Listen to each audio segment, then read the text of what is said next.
to Let's Chat, the Tennessee Valley's premier show focusing on lifestyle and entertainment, bringing you smart shopping tips, community events, and the newest trends. Now, let's chat. Good morning, and thanks so much for joining us. It is Wednesday, October 19th. I'm Chip Chapman. A beautiful day here in the Tennessee Valley, and we've got a lot going on between now and 10:30.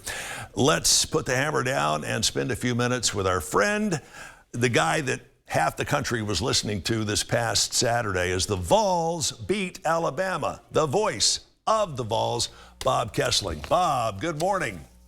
Hey, Chip, how you doing? It was a great day on Saturday night, wasn't it? It was incredible. I was listening to part of the game from you, and I detected a current, a buzz in the Bob Kesling delivery that, while it's always top-notch, it was like, I think Bob's riding this buzz like everybody else.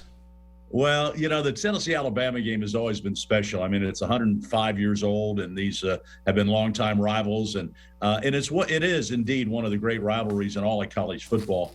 And the thing I like about it is the fact that both teams respect each other. They respect each other's programs. There's not a lot of trash talking, a lot of stuff that goes on in some of these other games. They just line up and play football against each other. And there have been so many great coaches and great players and great games. And we got another one of them on Saturday night. That was something special. 15 or 16 years continually, Bama has beaten the Vols. In a nutshell, Bob, how did we get the win this past Saturday? Well, there were several times where the tide was turning in Alabama's favor. And in past years, when Tennessee fumbles and they run it in for a touchdown, a lot of Tennessee teams have crumbled at that point. They've had many chances not to fight back, but this team is special. This team has got some veteran leadership on it. They just won't let them lay over and not come through. And Hendon Hooker needs a lot of credit for directing the team a couple of times down the field. One for the tying touchdown to make it 49-all, and then leading them down in 15 seconds to get that pass to Brew McCoy and have a timeout and then be able to kick the game-winning field goal from 40 yards out. So a lot of things went into it, but that was a character-building game. And, you know, Chip, I kind of look back to the 1982 game against Alabama. Tennessee hadn't beaten Alabama in 11 years. Right. Johnny Majors, they were trying to think, is he ever going to beat Bear Bryant? Will he ever beat him? Can he ever beat Alabama?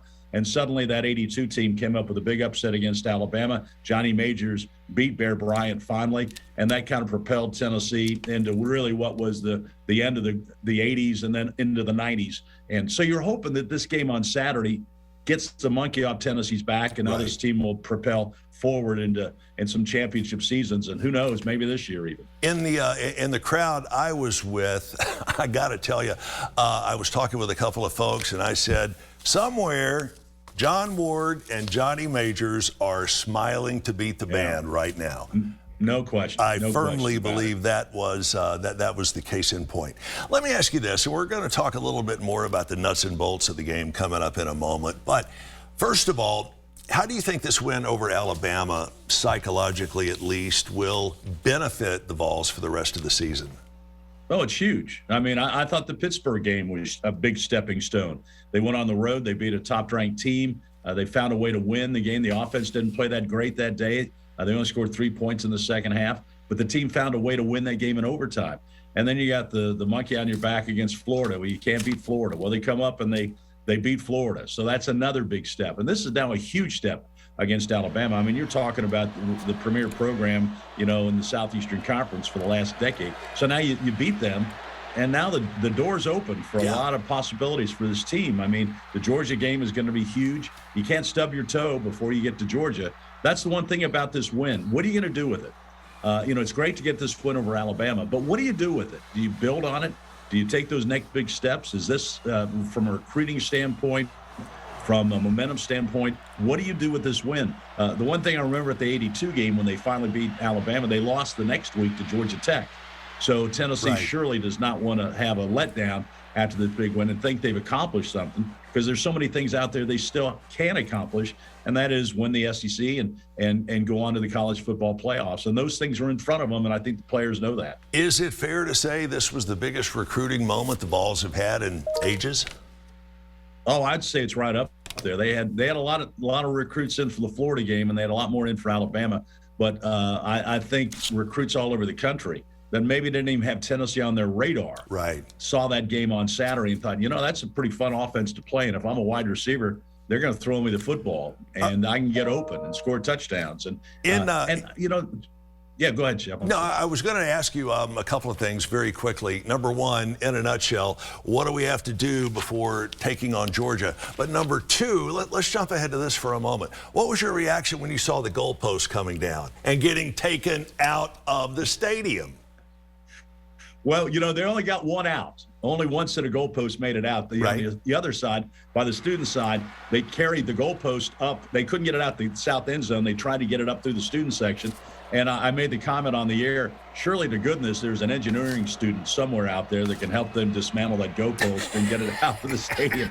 But they left it. They left one of the goalposts in the student section, but the other one got taken out down to Cumberland Avenue and paraded around the frat houses and then thrown in the river. I think somebody fished it out of the river last night because I think they're going to chop it up and sell it. That's that entrepreneurial status right there. Make some money off that goalpost. It certainly was a magical moment.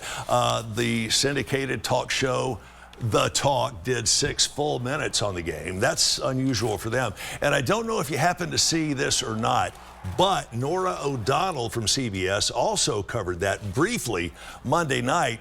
And I have a picture that I want to show if we could go ahead and pull that up. Nora O'Donnell right here, and I'll send you this picture, is wearing Tennessee orange while she's doing the story. Not just any orange, Bob, Tennessee orange.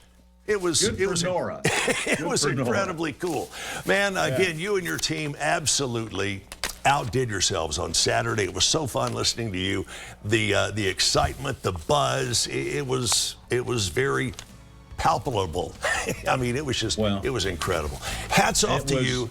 Hats off to Joe. One quick question, and I'm going to steal 10 seconds. What was it like when you ran into Josh Heupel immediately following the game? What a smile he had on his face. And for what this team accomplished, what they've been through since he got here, and where they are right now, it's one of the great stories in college football. All right. And, Bob, you are one of the greats. We appreciate your time, your friendship, your talent, and go Vols. Thank you, Chip. Go Vols. Stick around. We have got much more when we return on Let's Chat.